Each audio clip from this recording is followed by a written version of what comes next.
My name is David, and I let my own brother, the family's golden child, walk into a professional ambush that I set myself. But before I tell you how I became the CEO of our family's company just a few months after he publicly imploded in the most spectacular way imaginable, do me a favor and let me know where you're watching from in the comments below. It's always amazing to see how far these stories travel. It all came to a head in the main conference room of Miller&Son Manufacturing. It's one of those rooms that suffocates you with its own self-importance. Impersonal, beige walls, a long, polished mahogany table scarred with the ghosts of forgotten coffee cups and failed deals. The air was thick with that unique corporate scent of stale coffee, industrial carpet cleaner, and palpable anxiety. Our company was dying. It was a slow, quiet death, but we could all feel the chill. My father, Richard Miller, the original son in Miller&Son, sat at the head of the table. He was trying to project an aura of calm leadership, but the strain around his eyes betrayed him. Next to him, my mother, Eleanor, sat with a ramrod-straight posture, her expression a carefully constructed mask of serene neutrality. She was a sculptor of appearances, and this was her masterpiece of denial. Seated around the table were the other board members, mostly old family friends who looked deeply uncomfortable, and then there was my uncle, Robert, my father's younger brother, our biggest investor. His face was like granite, his silence heavier than any words. He was the one who had forced this meeting, the one who demanded a lifeline. And then, at the podium, stood my older brother, Mark, the firstborn, the heir apparent. He was soaking in the attention, radiating a breezy confidence he had done absolutely nothing to earn. As I was saying, Mark announced, his voice echoing slightly in the tense room, "I've been developing this comprehensive restructuring strategy for months. It's not just a plan, it's a game changer." I was in my usual spot, a small chair against the side wall, a tactical position of near invisibility I had perfected over the years. My laptop was warm on my knees. On the outside, I was a statue. Inside, a glacier of cold, hard rage was moving through me. His strategy. He called it his strategy. I thought of the 80-hour weeks, the takeout containers piling up in my apartment, the lines of code I'd taught myself to write for the financial models. I thought of the 3 distinct tiers of the plan I'd architected from nothing. He talked about it being a game changer, as if he'd come up with the name, which he probably had. That was the extent of his contribution. While he continued his empty pontificating, I put the final touches on my own plan. On my screen, I created a new compressed, encrypted file. Then, I opened my email, attached a different file, the decoy, and addressed it to Mark. The subject was simple, professional, presentation strategy file. I hit send. Across the room, Mark's phone buzzed on the podium. He glanced down, saw my name, and gave me a subtle, condescending nod. It was a nod I knew all too well. It was the "good job on the homework, little brother. Now the varsity player will take it from here" nod. I closed my laptop. The click was quiet, but to me it sounded like a cell door locking. The trap was set. All the years of being silenced, of being overlooked, were about to be paid for in full. And I was going to have a front row seat to watch him walk right into it. To understand the coldness of that moment, you have to understand the 1,000 cuts that came before it. This wasn't about one stolen project. It was about a lifetime of being the family ghostwriter, the invisible architect of my brother's successes. Started so early, I barely have memories that aren't tinged with it. I was 13 and had just won second place at the state science fair. My project was a miniature hydraulic arm I'd built from scratch in the garage, soldering the circuit boards myself, coding its simple movements. I was bursting with pride. My parents, Richard and Eleanor, had missed the ceremony because Mark had a major football scrimmage. When I got home, holding the blue ribbon that felt both monumental and flimsy, my dad glanced at it. "Hey, good job, kid. That's great." He was already turning away, clapping Mark on the back. "Mark, that touchdown pass.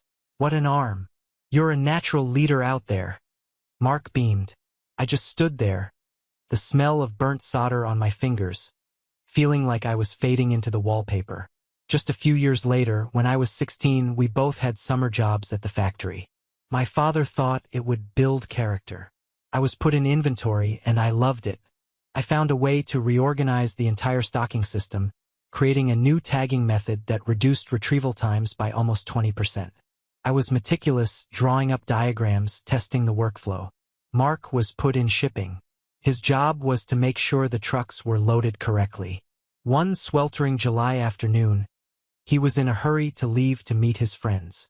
He rushed the job, loading a major shipment for a client in the wrong order. It was a costly mistake, one that would require the entire truck to be unloaded and reloaded. I found the error after he'd gone. I could have told our supervisor, which would have gotten Mark in serious trouble with our father. Instead, I stayed late. I spent 4 hours in the sticky heat of the loading dock, by myself, reorganizing the entire shipment, pallet by pallet, until it was perfect. The next morning, the supervisor praised Mark for the flawless shipment. Mark, who had no idea what I'd done, just smiled and said, "Thanks, just trying to keep things efficient." He never knew and I never told him. It was easier that way. It was always easier to just fix his mistakes and stay in the shadows. That pattern became the blueprint for our adult lives. When we both joined the company full-time, he was fast-tracked. His charm and his status as the firstborn made him the obvious choice for COO in my father's eyes. I, with my engineering degree and quiet competence, was slotted into the strategy department. My official title was senior analyst. My unofficial title was Mark's brain. For years, I rationalized it. I told myself it was for the good of the company, for the family legacy. But the company wasn't doing well. My father was a traditionalist, resistant to change, and Mark's idea of management was long lunches and delegating any actual work. The company was stagnating, a ship taking on water so slowly that the captain refused to believe it was sinking. Then came the Ry4ns144 disaster. It was our oldest and most important account, a contract forged on a handshake between my grandfather and their founder 50 years ago. And we lost it. The official reason was a series of missed deadlines on quality control reports. Those reports were Mark's direct responsibility. He'd claimed he was too swamped with high-level strategic initiatives to handle the paperwork. The truth, as I later found out from a frantic department head, was that he'd gone on a week-long golf trip to Florida and forgotten to delegate the task. Losing Ry4ns144 was a body blow. It wasn't just about the money. It was about the prestige, the history. It was the moment the quiet panic in the company turned into a blaring alarm. And it was the moment my uncle, Robert, finally intervened. Unlike my father, Uncle Robert was not a sentimental man. He was a ruthless businessman, and his investment was turning sour. He called an emergency meeting of the family shareholders. "Richard, I'm not going to watch Granddad's legacy get driven into the ground," he'd said, his voice cold and precise. "The market has changed, our methods are archaic, and our leadership is asleep at the wheel." He didn't look at Mark when he said that, but we all knew who he meant. "You have 4 months. I want a radical, top-to-bottom restructuring plan on my desk. I want numbers, not platitudes. I want a vision, not nostalgia. If I don't get it, I'm pulling my capital and I'll start approaching our competitors for a buyout. The clock is ticking. A buyout. The thought was sacrilege. It would be the end of Miller and Son. The immense pressure fell on my father, who, like always, deflected it onto his chosen one. "Mark," he announced in the next executive meeting, "this is your chance to prove yourself. This is your moment. Let us." Mark, ever the performer, nodded gravely, a confident smile fixed on his face. But for a split second, I saw it, pure, unadulterated terror in his eyes. He knew he was out of his depth. He couldn't strategize his way out of a paper bag. That's when I knew I had to act. Not for Mark, not for my father, but for my grandfather's memory, and for the hundreds of employees whose livelihoods depended on us. I went to Arthur, the grizzled head engineer who had been with the company longer than I'd been alive. I found him on the factory floor, staring at one of the old, massive stamping presses. "She's seen better days," Arthur said, patting the cold steel. "Just like this whole place." "I have a plan to fix it, Arthur," I said quietly. "A real one." He turned and looked at me, his eyes squinting. He was perhaps the only person in the entire company who knew the score. He'd seen me fixing Mark's messes since we were teenagers. Heard your brother is leading the charge on some new strategy. He's the face of it, I said carefully. I'm working on the mechanics. Arthur let out a short, harsh laugh. The mechanics. That's what your grandfather was about. The nuts and bolts. He used to say, you can't sell a fancy box if there's nothing inside. This place has become a fancy, empty box. David. He looked me straight in the eye. So you go on and fill it with something real. Someone has to. That conversation became my mission statement. For the next 4 months, my apartment became a strategic war room. I worked with a furious, obsessive energy. I didn't just write a plan. I reverse-engineered the entire company. I built a digital twin of our operations, a complex simulation where I could test new workflows. I spent weeks learning new coding languages to build predictive financial models that could forecast market shifts. I hit dead ends. I had moments of despair, staring at a line of code that wouldn't compile at 3 a.m., convinced I was in over my head. But then I'd have a breakthrough, a solution would click into place, and the fire would return stronger than before. The final plan was a 200-page document detailing a 3-tiered revitalization. It was audacious, aggressive, and, according to my simulations, almost guaranteed to work. It was the culmination of my entire life's experience, my education, my secret passion for this business. It was my soul on paper. 2 days before the meeting, I was in the office, running a final check on the presentation deck. I walked to the kitchen to refill my coffee, and my father's office door was slightly ajar. I heard voices, Mark and my father. I stopped, instinctively holding my breath. And the beauty of it, Mark was saying, his voice smooth and practiced, is its simplicity, a complete turnaround within 24 months. It was a mountain of work, Dad, but I think I've finally cracked the code. My heart stopped. The coffee mug felt heavy in my hand. He said, I've cracked the code. I never doubted you for a second, son. My father's voice was thick with emotion, with a lifetime of biased pride. Never. You're a leader, Mark. Just like your grandfather. He would be so proud of you today. You saved us. I backed away from the door, my movements stiff, robotic. I felt nothing and everything all at once. It wasn't just about taking credit anymore. It was a deeper theft. He was stealing my father's pride in me, a pride I had never been able to earn on my own terms. He was claiming a legacy he hadn't built. I went back to my desk and sat down, staring at the screen. The rage was a physical thing, a white-hot fire in my chest. But as I sat there, the fire didn't explode.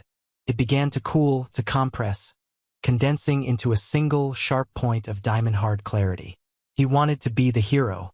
Fine. I would give him the stage. And I would make sure the whole world was watching when the curtain fell. The 48 hours that followed were a masterclass in quiet deception. I compartmentalized my rage, locking it away in a deep, cold place.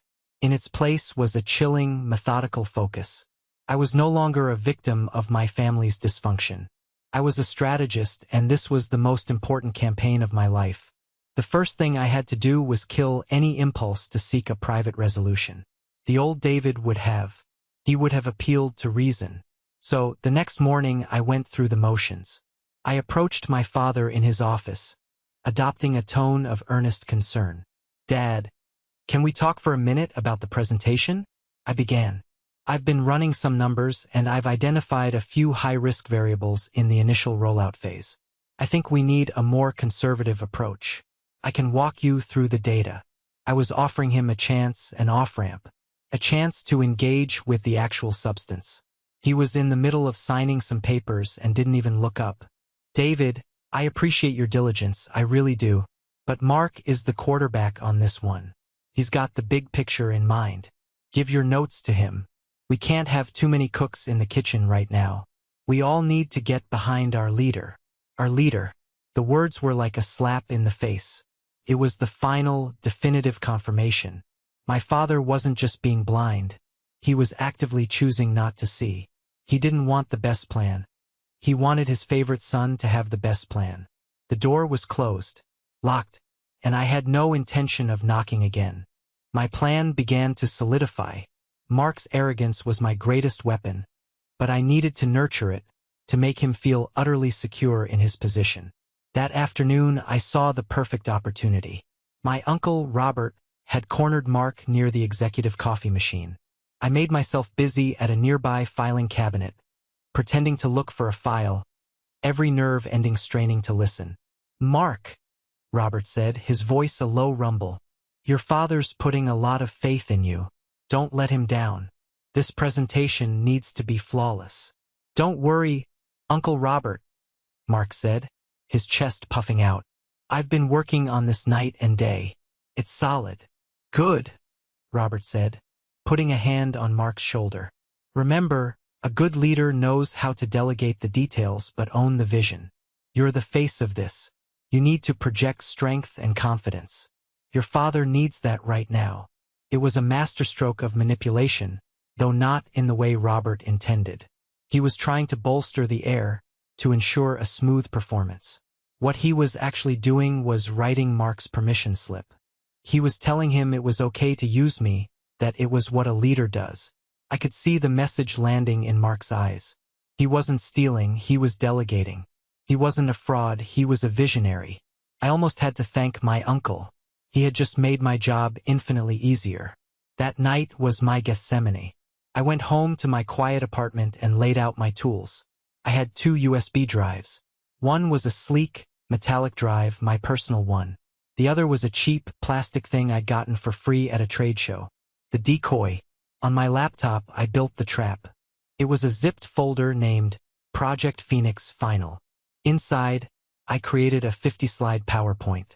The first slide was a perfect replica of our company's template, with the title A New Dawn for Miller & Son. The other 49 slides were pristine and white, utterly blank. To make it look legitimate, I added a few empty Excel sheets with convincing names: cash_flow_analysis, headcount_projections. Then came the masterstroke. I protected the zipped folder with a password. It was a complex, brutal password, a long string of random characters that I typed into a temporary text file. Then I created the false password, the one I would give to Mark. Miller Legacy 2025. Simple, memorable, and completely wrong. I copied the decoy folder onto the cheap plastic USB. Then I copied the real presentation, the 200-page plan, the simulations, the data onto my metallic USB drive. I held them in my hands, one in each palm. They felt like a choice between a lifetime of quiet resentment and one single cataclysmic act of rebellion. I sat there for a long time in the dark, the 2 drives cool in my hands, solidifying my resolve. There was no going back. The next day, Mark was a peacock, strutting around the office. He cornered me at my desk. "Davy," he said, using the nickname that always made my skin crawl. "Files ready to go, right? I need to prep tonight." "Of course, Mark," I said, my voice a study in calm subservience. "Just putting the final polish on it." "Attaboy," he said, clapping my shoulder with a proprietary air. "It's a big day for the company, a big day for the family." A few hours later, I sent the email with the decoy file and the fake password. The reply was almost instantaneous. "Got it. Thanks." My phone rang at precisely 9:17 p.m. that night. I let it ring 3 times before answering. "David." Mark's voice was a barely controlled explosion. "The password isn't working. What the hell did you send me?" I feigned a groggy confusion. "What? That's impossible. It worked fine for me. You're typing Miller Legacy 2025? Capital M, capital L, exclamation point." I made him repeat it back to me, twice. Each time he did, his voice got tighter with frustration. "Yes, I'm not an idiot, David. I've tried it 20 times. It says, invalid password." "Wow, that's crazy," I said, injecting a note of helpless sympathy into my voice. "The office network must be glitchy tonight. Listen, I'm already home. I can't access the server from here. Don't worry about it. Seriously, I have everything on a USB stick." A backup. I'll bring it in first thing in the morning. We'll load it onto the conference room laptop before anyone gets there. It'll be fine. There was a long, tense pause. I could hear the frantic whirring of his mind. The mind of a man who has never had a plan B in his life. He was completely dependent on me, and he hated it. You better have it, David. He finally bit out, the words dripping with menace. You better not screw this up for me. I won't let you down, Mark, I said, the words tasting like sweet poison. I'll see you in the morning. I hung up the phone and allowed myself a small, cold smile. I wouldn't let him down. I would give him exactly what he deserved. The morning of the meeting dawned gray and oppressive. The sky a perfect mirror of the mood inside Miller & Son. I walked in with a thermos of black coffee, my face a mask of neutral professionalism. In my pocket, the 2 USB drives felt like a secret, a weight of immense potential. One plastic, one metal. One a lie, one the truth. Mark was already in a full-blown panic, pacing in front of his office like a caged lion. The sight of me was like a spark to gasoline. You got it? Where is it? He demanded, forgoing any greeting. His expensive suit was slightly rumpled, his eyes bloodshot. He hadn't slept. Excellent. Right here, I said, holding up the cheap plastic decoy. My voice was a placid lake. Relax. Let's go load it onto the main laptop now, just to be sure. My choice of the communal conference room laptop was deliberate. It wasn't his personal machine, so he'd be less familiar with its quirks. I plugged in the decoy drive. The folder Project Phoenix, Final popped up on the desktop. It looked official. It looked real. Mark let out a huge sigh of relief, the tension draining from his shoulders. See? I knew it was some stupid network issue, he grumbled, his arrogance flooding back in to fill the space his fear had occupied. Amateurs. Looks good, I said, not opening the folder. I didn't need to. The illusion of safety was far more potent. You're all set. I ejected the drive and handed it to him. He snatched it like it was a holy relic. I'll take it from here, he said, his voice regaining its usual dismissive tone. You can make yourself scarce. The adults are talking today. Of course, I replied. I'll be in my usual spot if you need anything. I retreated to my designated chair against the wall, a silent satellite to the planet of the mahogany table. The room began to fill with the key players. The board members, old men in somber suits, murmured in low tones. My mother and father entered and took their seats at the head of the table. My father gave Mark a reassuring nod. My mother gave me a fleeting, tight-lipped smile that was more of a warning than a greeting. Said, "Don't cause any trouble today." Then Uncle Robert entered, and the room's temperature seemed to drop by 10 degrees. He moved with a heavy, deliberate grace, took his seat, and placed a leather-bound notebook on the table. He clicked his pen once. It was the sound of a timer starting. And as I sat there, an observer to my own carefully constructed drama, a wave of cold, gut-wrenching doubt washed over me. It was so powerful it almost made me stand up. My gaze fell on my father. For all his flaws, his willful blindness, he was my dad.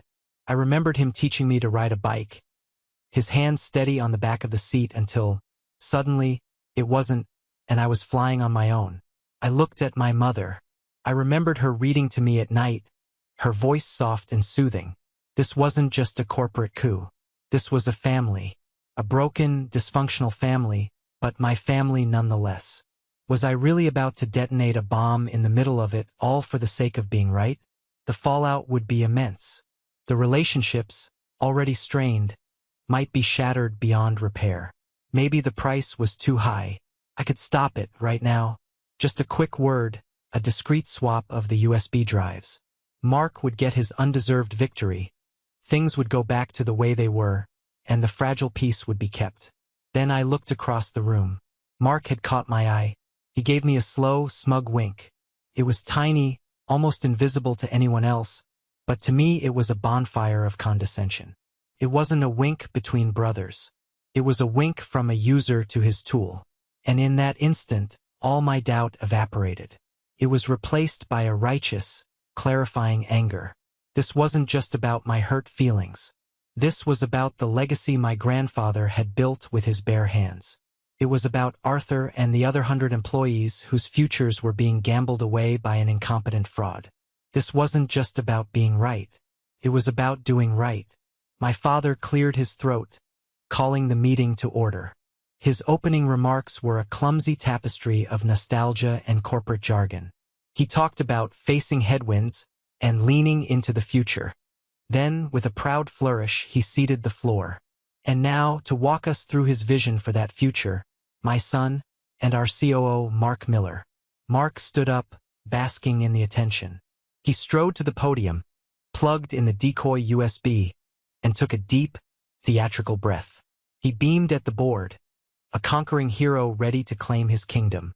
"Ladies and gentlemen," he began, his voice ringing with unearned confidence. "Prepare to witness a new dawn for Miller and Son."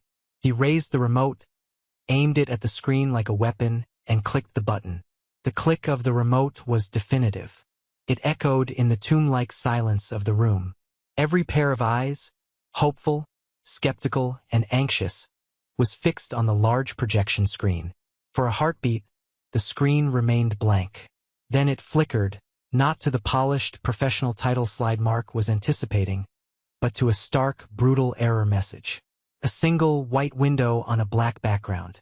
"File corrupted. Access denied." A low, confused murmur rippled through the investors. Mark stared at the screen, his confident smile frozen, then melting into a mask of disbelief. "Just one moment," he stammered, his voice suddenly thin. "Minor technical hiccup." He clicked the remote again, then again, and again, a frantic, useless tattoo of clicks. The error message remained, impassive and absolute. He lunged for the laptop, his movements jerky and uncoordinated. He unplugged the USB, blew on the connector as if it were an old Nintendo cartridge, and plugged it back in. The same folder appeared. He double-clicked the PowerPoint file with a trembling finger. "File corrupted. Access denied." The beads of sweat on his forehead became visible from across the room. He was completely, utterly exposed. He was a general standing before his army with a map that had just burst into flames. "Well," he said, attempting a laugh that sounded like a stone rattling in a tin can, "it seems the presentation has vanished. No matter. The strength of a plan isn't in its slides, but in its substance. I can walk you through the core pillars of the strategy." And so began the most excruciating public implosion I have ever witnessed. He started talking, weaving a pathetic tapestry of buzzwords he'd gleaned from our brief conversations and business articles. He spoke of optimizing synergies, leveraging core competencies, and pioneering a new paradigm. He was a bad actor reciting lines from a play he'd never read. The investors, sharp men who had built their fortunes on substance, not fluff, began to shift uncomfortably in their seats. One of them, a stern-faced man named Henderson, discreetly checked his watch. My mother's hands were clenched so tightly in her lap her knuckles were white. My father was leaning forward, his face a storm of confusion, denial, and dawning, gut-wrenching horror. Uncle Robert let the charade continue for a few agonizing minutes before he quietly intervened. His voice was soft, but it sliced through Mark's rambling like a surgeon's scalpel. "That's all very inspiring, Mark," he said, his pen tapping a slow, rhythmic beat on his notebook. "But inspiration doesn't pay the bills. I need specifics.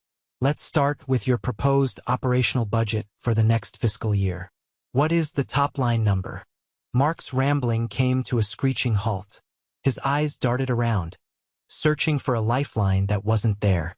The top-line number is, well, Robert, it's a fluid figure at this stage. It's contingent on several key performance indicators. "Of course it is," Robert replied, his voice dangerously smooth. "So let's drill down on one of them. You've mentioned modernizing our assembly lines. Costly endeavor. Tell me, what is the specific projected return on investment for the capital expenditure on Assembly Line 3? Over an 18-month fiscal window?" It was a beautiful, lethal question. It was a sniper's shot, aimed with perfect precision at the heart of Mark's ignorance. There was no way to bluff his way out of it. Mark's face went from pale to ghostly white. He looked like a fish out of water, his mouth opening and closing, but no sound emerged. He was drowning in the silence. The confident performer was gone, replaced by a terrified boy who had been caught cheating on a final exam. In his desperation, his eyes found mine across the room. They were wide, pleading, filled with a raw animal terror. "Help me." Before the investors could start openly revolting, Henderson, the man who had checked his watch, chimed in, his voice laced with ice. "Let's make it simpler, Mark. What's the projected Q3 reduction in operational waste, in percentage points, under your plan?" Another kill shot. Mark just shook his head slightly, as if to ward off the question. The silence stretched, becoming unbearable. My father finally broke it, his voice heavy with a shame so profound it felt like a physical weight in the room. "Mark, what's going on?" That was my cue. Before the situation could devolve into a messy, private family drama, I stood up.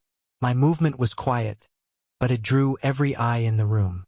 The silent analyst, the ghost at the feast, was finally standing. I didn't look at my father or my brother. I looked directly at my uncle. "I can answer that question, Uncle Robert," I said.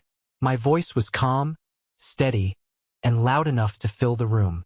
It was a voice they had never heard from me before. "The projected ROI for the Line 3 upgrade is 217% over an 18-month window. That's a net figure after factoring in initial capital outlay of $3.2 million, 6 weeks of projected downtime for installation, and associated retraining costs for 45 employees. The payback period is 11.2 months. I paused, letting the numbers sink in. Then I turned to Henderson. "And Mr. Henderson, the projected Q3 reduction in operational waste is 19%, climbing to 37% by the end of the second fiscal year, achieved primarily by consolidating our supply chain vendors and implementing a new inventory management algorithm."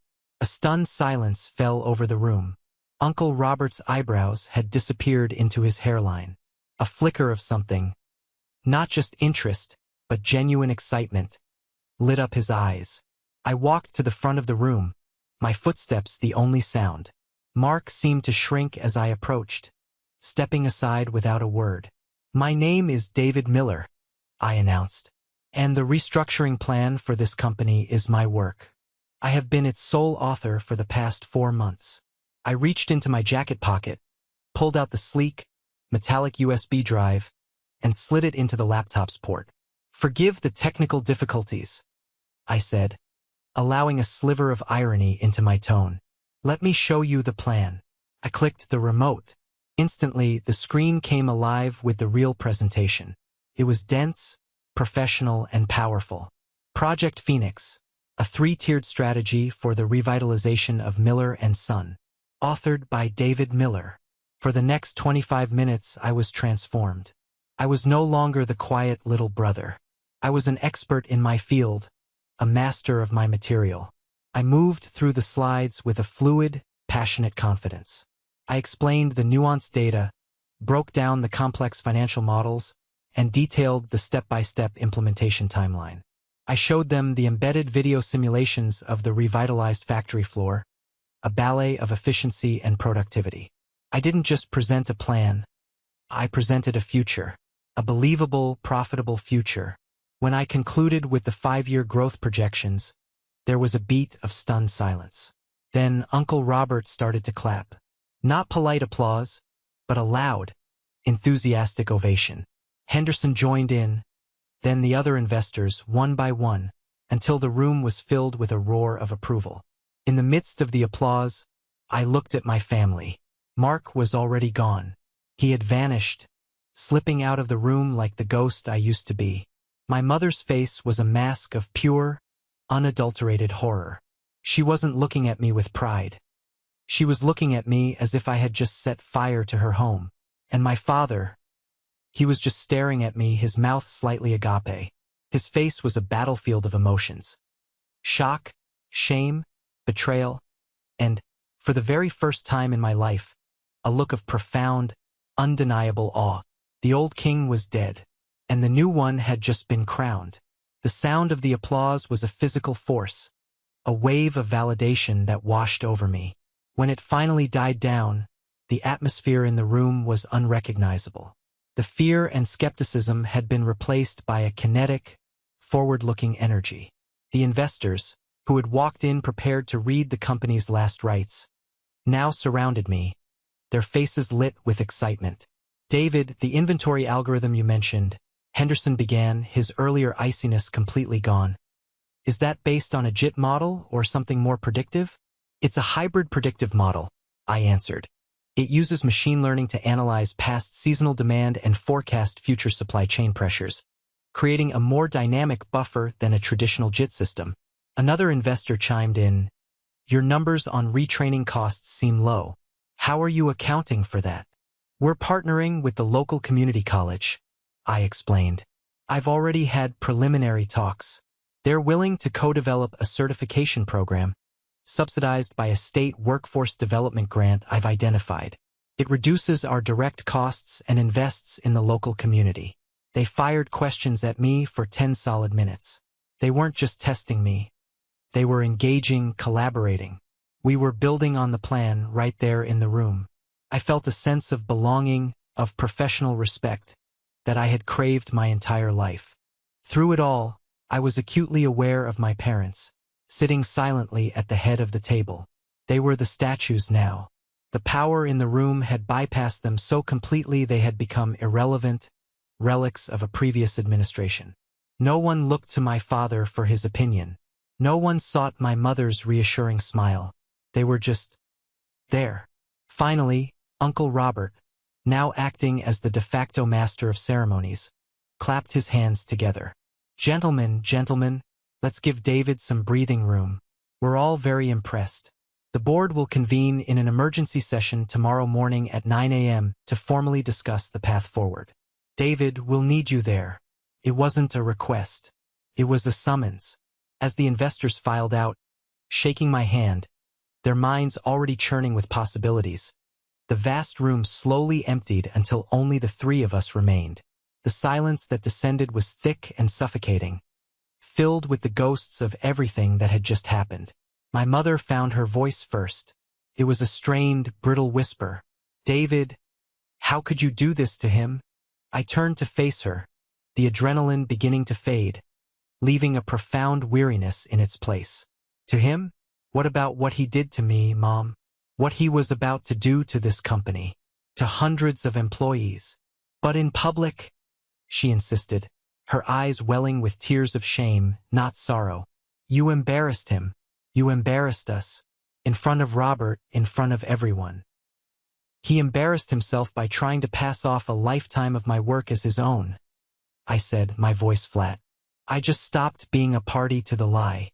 There's a difference." Before this could escalate into the same old, circular argument, my father's voice cut through the tension. It was raspy, defeated. "My office. Now." He stood, his movements slow and heavy, and walked towards the door. He didn't say, "Both of you." He didn't have to. The final act of this family tragedy was about to play out.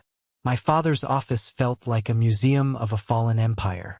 Mark was already there, slumped in one of the oversized leather chairs, staring at his hands. He looked like a deflated balloon. He didn't look up when I came in. My father circled his massive oak desk, his throne, but he didn't sit down. He stood behind it, as if seeking protection from its bulk. He looked from Mark's pathetic form to my unwavering one, and the weariness in his eyes was ancient. He cleared his throat, making one last, desperate attempt to reassert his patriarchal authority. "Mark," he began, his voice shaky, "has made a grave error in judgment. Terrible mistake. But this family has weathered storms before. We can get past this. David, your plan is brilliant. Mark will issue a formal apology to you and the board. Then you two will work together to implement it. Mark will remain as COO, as the public face, and you will have full authority behind the scenes." He was offering me the same deal I'd had my whole life. The ghostwriter's contract. The shadows bargain. No, I said. The word was quiet, but it landed with the force of a wrecking ball. My father flinched. What do you mean, no? I mean no, I repeated, my voice calm but unyielding. That world, the one where I do the work and Mark gets the credit, it doesn't exist anymore. It ended an hour ago. This is no longer about family feelings or public faces, Dad. This is about competence. This is about integrity. The company almost died because we valued appearance over substance. I will not let that happen again. I finally turned my full attention to my brother. He shrank back in his chair. Mark, I said, and he finally looked up, his eyes red-rimmed and empty. This is it. It's over. All of it. From this day forward, everyone at this company, including you, will be judged on one thing and one thing only, the merit of their work. You earn your place here or you don't have one. There is no more hiding behind your last name. There is no more hiding behind me. I looked back at my father. I watched the last bit of fight drain out of him. He had spent a lifetime building a kingdom for his firstborn son, only to watch his second son, the one he'd ignored, conquer it in a single afternoon with nothing but the truth. He slowly, painfully, sank into his throne, a king without a kingdom. I turned and walked out of the office, closing the door softly behind me, leaving them to sift through the rubble. The air outside the office felt clean, fresh. I wasn't happy, not yet, but for the first time in a very long time I could breathe. The 6 months that followed were a whirlwind of relentless, invigorating work. The board meeting the next morning was, as expected, a formality. They didn't make me CEO right away. The optics would have been too chaotic. Instead, they enacted my first recommendation from the plan. They created the position of Chief Strategy Officer and gave it to me with full autonomous authority over the restructuring. It was a clear message to the entire company. David is in charge. My father remained CEO in title, a lame duck king, while Mark was reassigned to a comically vague role in long-term special projects. A corporate Siberia from which no one ever returned. Everyone knew it was a slow, quiet exit.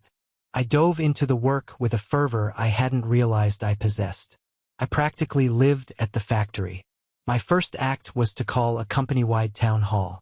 I stood before the hundreds of employees, not as the CEO's son, but as the architect of their future.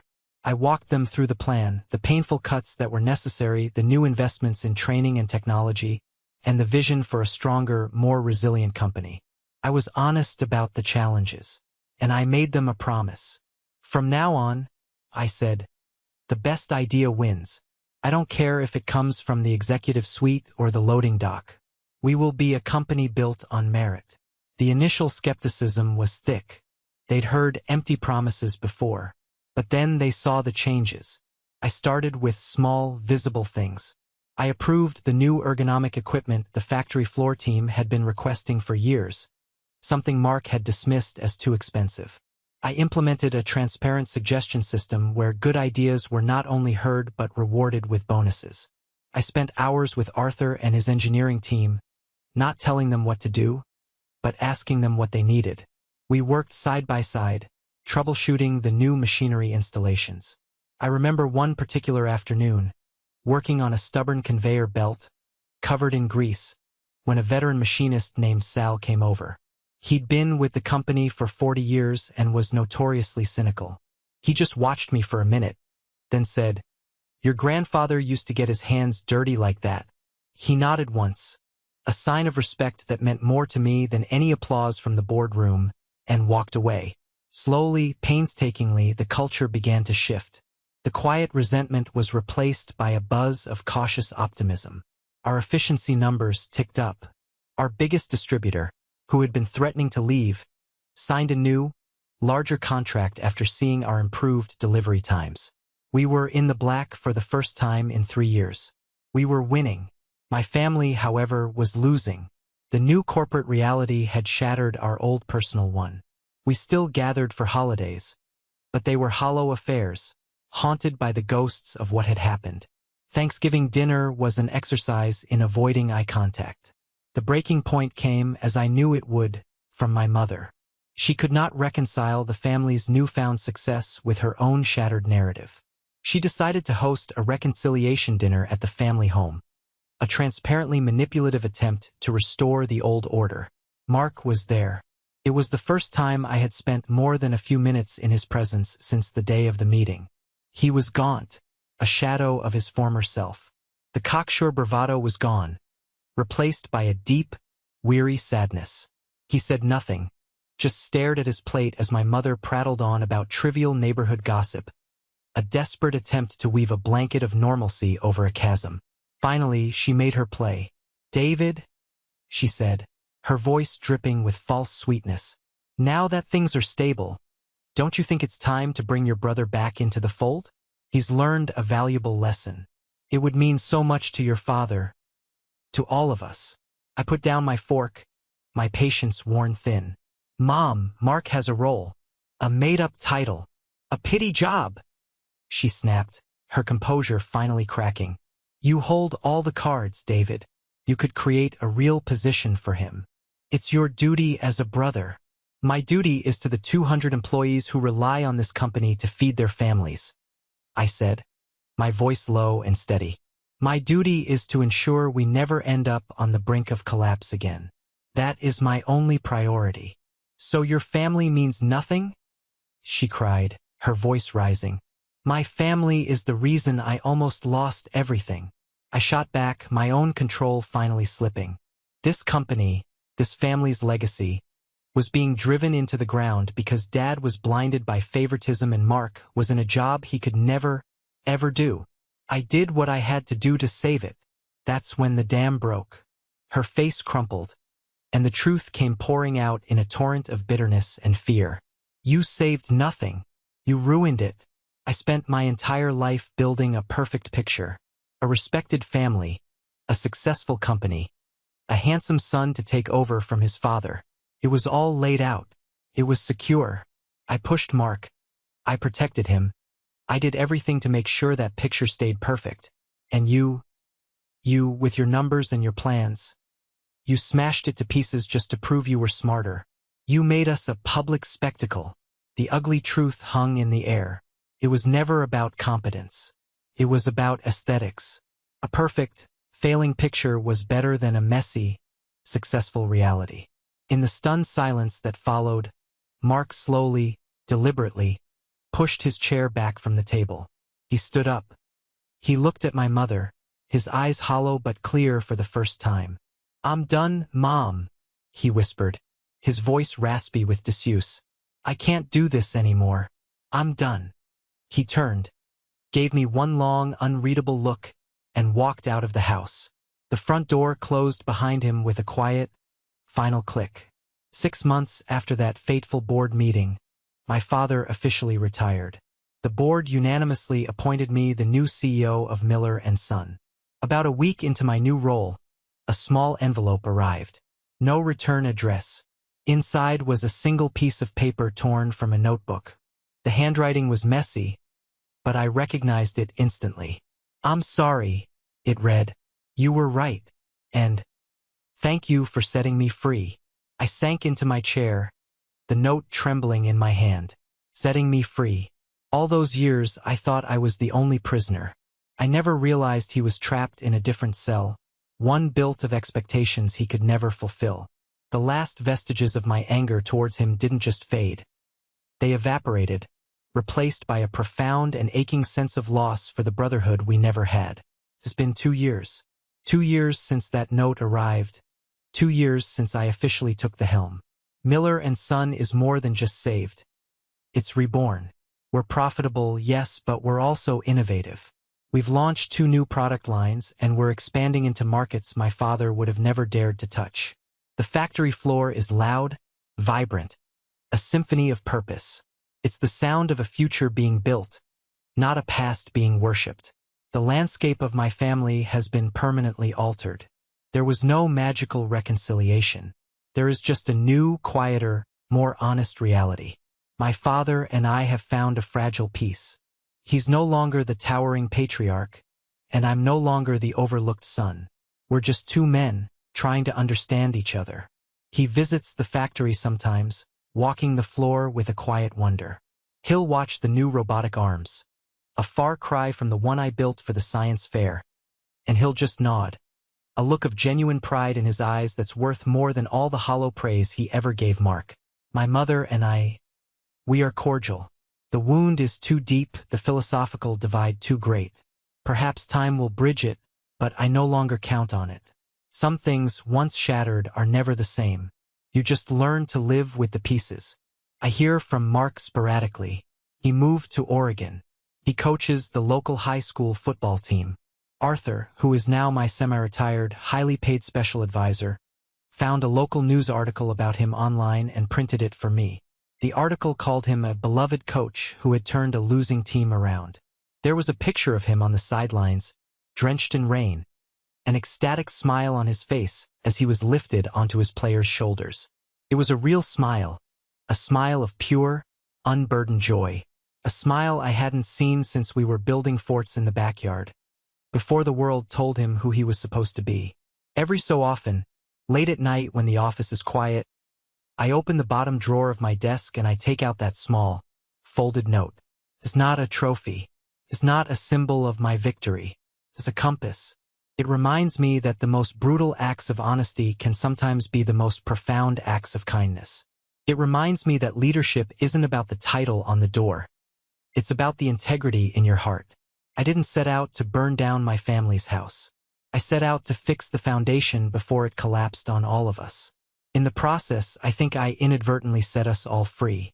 We are not the perfect picture my mother framed, but we are, finally, real. And that, I've learned, is so much better.